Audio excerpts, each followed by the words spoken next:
Hi, my name is Valeria Quintanilla, and I'll be explaining about my infographic today. Starting off, I wanted to explain basically how I designed my infographic. I used basically ocean colors, if I could describe it that way. I used dark blue, light blue, and a gray. I also added pictures of sea creatures such as crabs, fish, and you can see down there's more live crabs. So today I'll be explaining what is a discourse community and how it applies to the community I chose. So starting off, a discourse community is a community with 6 specific characteristics. According to Wales, you need all 6 in order to be a real discourse community. I'll be going down and explaining all 6. So starting here in the corner, up left corner, you see the symbol of Conrad crabs.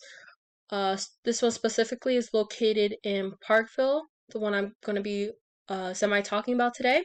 So starting off, the first characteristic is a broad set of common public goals, which is basically providing high quality but the freshest seafood to their customers.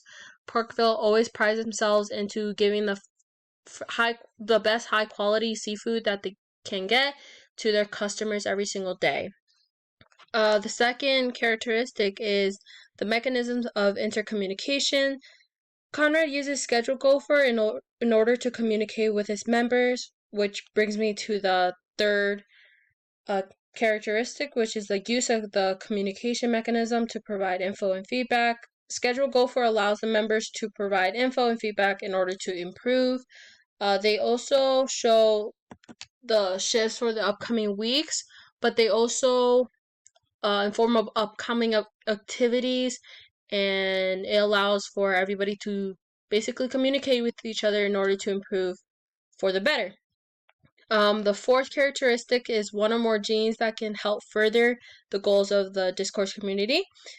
Conrad's Crabs Parkville or in the other locations have social media. They have Facebook, Instagram, and Twitter. Specifically for Parkville is at Conrad's Crabs Parkville.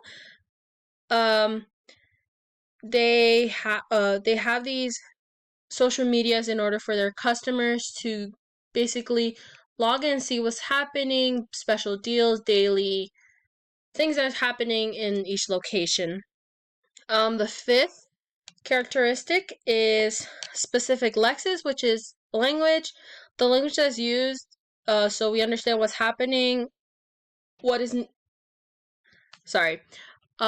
language that we use is so we understand what is needed and what's happening around the store. So for an example, special lexes that we have among the members, which is the employees, pipe it up, meaning fresh steamed crabs needed, and school coming in, which is rush hour.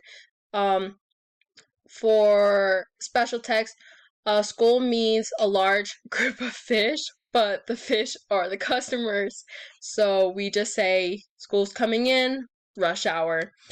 But lastly, there's a threshold level of the last characteristics is a threshold level of experts of members.